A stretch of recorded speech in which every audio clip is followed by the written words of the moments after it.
all in your hands now. Okay. So what I'm doing is I am loosening the skin away from my turkey thighs because I'm going to season inside the skin. Because that is really where we want to season our bird at. So I'm opening as far as I can, just doing it gently to keep the skin still on. And I'm going to do that with both thighs.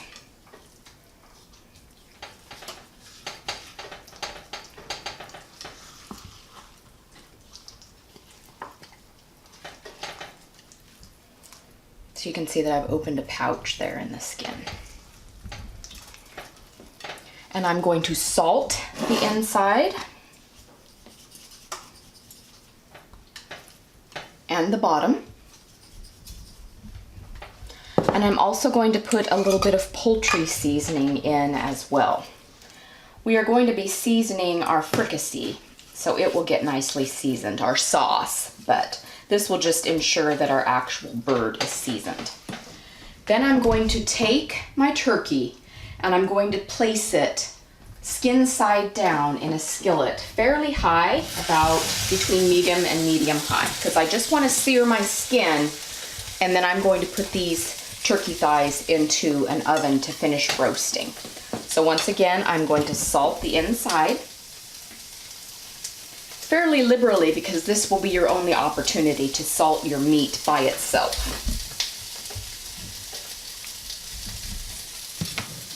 And then some poultry seasoning in this thigh as well. And I just kind of put it in and spread it around.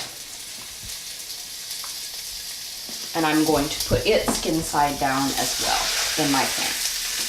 And we are going to leave it uncovered in our skillet and let our skin get a little seared. And then later on, we are going to use the juices that are rendered from our skin when we make our fricassee with a little bit of butter.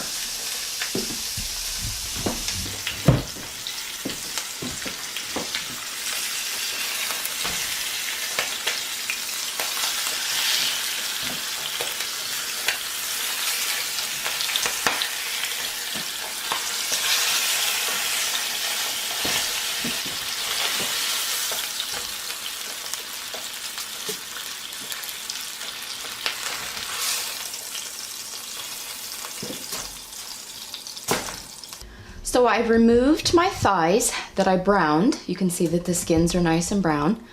And I put them in the oven, and I'm going to bake these until they're finished, probably about 40 minutes. And I have my oven temperature high, about 400 degrees. Inside my pan, I have reserved my turkey drippings from the frying process. We're going to be using those later with some butter to create our sauce. If you are beginning with your already cooked turkey from your leftovers, you can go ahead and warm them up in a pan with a little bit of butter or a little bit of your reserved drippings, and you will get the same effect, because when you remove the turkey from the pan, you're going to have that residual bit of drippings to start with to saute our veggies.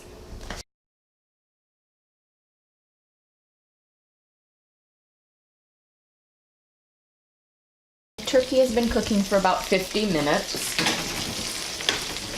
I'm going to let it sit here for a moment and let it rest while we begin our sauce. So to our saute pan, we are going to add several things. I have half of a small carrot chopped up. This is completely optional, but this is a very small chunk of carrot and I have just chopped it very finely. Like I said, this is optional. But for the entire dish, it actually provides a very small amount of carbs. I also have 1 stalk of celery chopped very finely, and I have 1/4 of an onion also chopped very finely. Right here, I have fresh herbs. This is parsley, sage, rosemary, and thyme, just like the Simon and Garfunkel song. So, I really feel like fresh herbs in this dish are essential. If you do not have fresh herbs, you can of course use dried, but fresh herbs really make this dish stand apart. So I'm going to add these things to my saute pan with the butter and the drippings in it.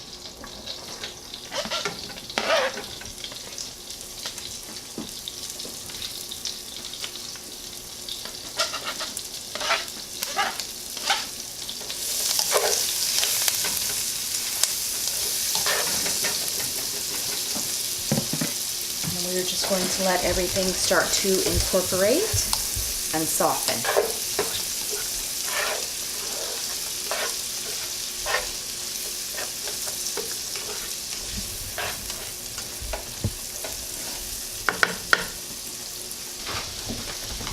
We also want to add 8 ounces of sliced mushrooms.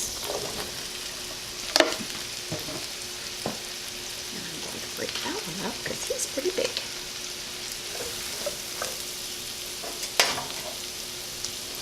And you can make these mushrooms whatever size you'd like. It's nice to leave them a little bit larger so that you can tell that they're mushrooms when you serve your sauce. And you can use any form of mushrooms in this dish if you wanted baby portobellos or cremini, any kind of mushroom that you like. I'm just using simple white button mushrooms in this dish, but you could use something else if you had them or you preferred them. So we're just keeping an eye on our vegetables as they saute and combine.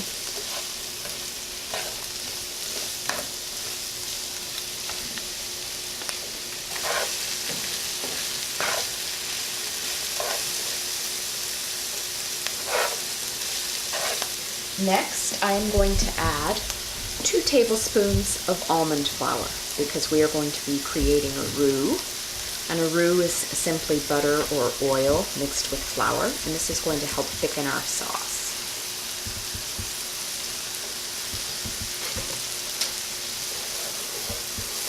And I'm just going to stir that around and incorporate it into our vegetables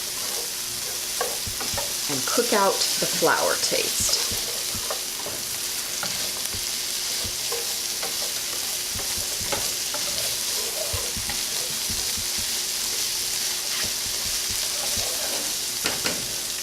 Next, I am going to add a 1/2 cup of white wine.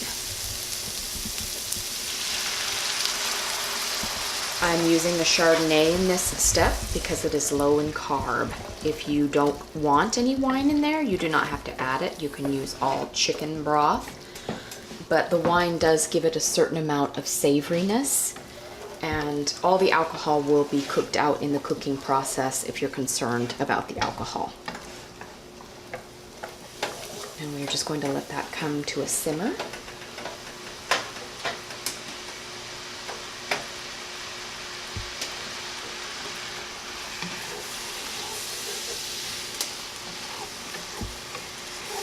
I wish you had smell-o-vision because it smells very delicious.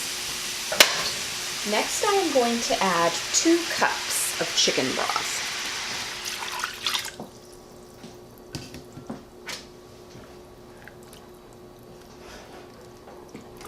And we are also going to let that come to a simmer.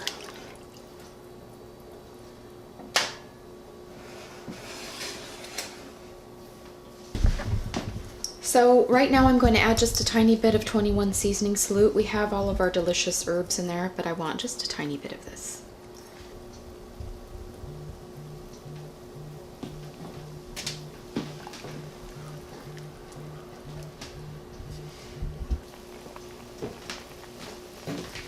Okay, I am going to turn the heat down to a simmer, and I am going to add 1 cup of heavy cream. And this is going to make our delicious fricassee.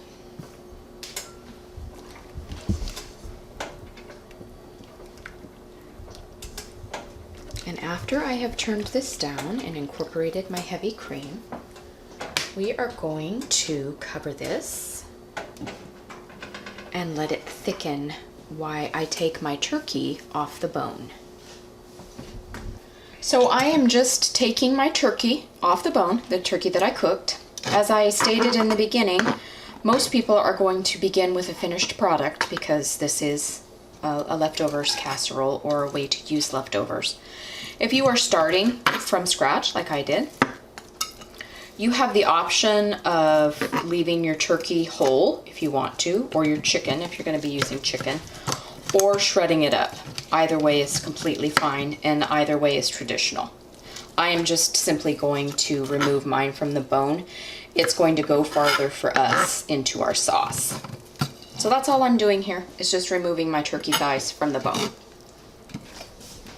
Okay, I have removed all of my turkey from the bone, and I'm just simply chopping it into smaller pieces because we're going to be adding this to our fricassee sauce.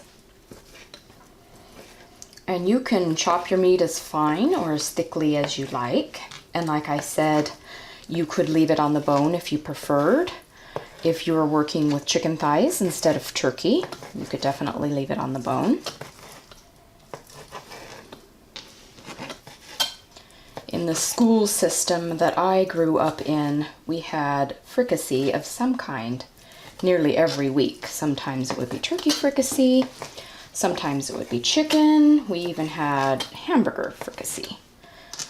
For some reason, the cook in my school district really liked it.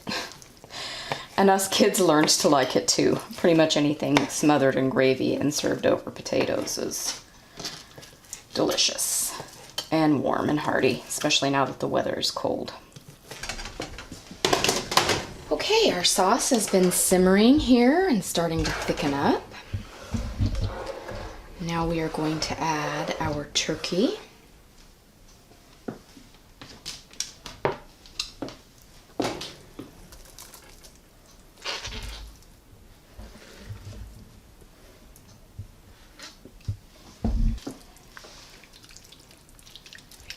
And I am going to raise the temperature just a bit and let it continue to simmer for about 15. Now that we have our sauce at a rolling simmer, I'm going to put about a half a teaspoon of xanthan gum in here, but I'm going to remove it from the heat when I do that. And I'm going to sprinkle it evenly over our dish. And I just want about a half a teaspoon. And I'm just going to whisk that in so that it incorporates evenly and we don't get any lumps. And then I'm going to return it to the heat and continue to simmer. Xanthan gum just acts as a natural thickener that is low in carbs. If you don't have xanthan gum, you can also use arrowroot powder. Some people can find that a little bit more easily. If you don't have either, the sauce is going to thicken on its own, especially if you make this a day ahead of time and put it in the refrigerator. The sauce is going to naturally be thicker when you leave it sit overnight and reheat it.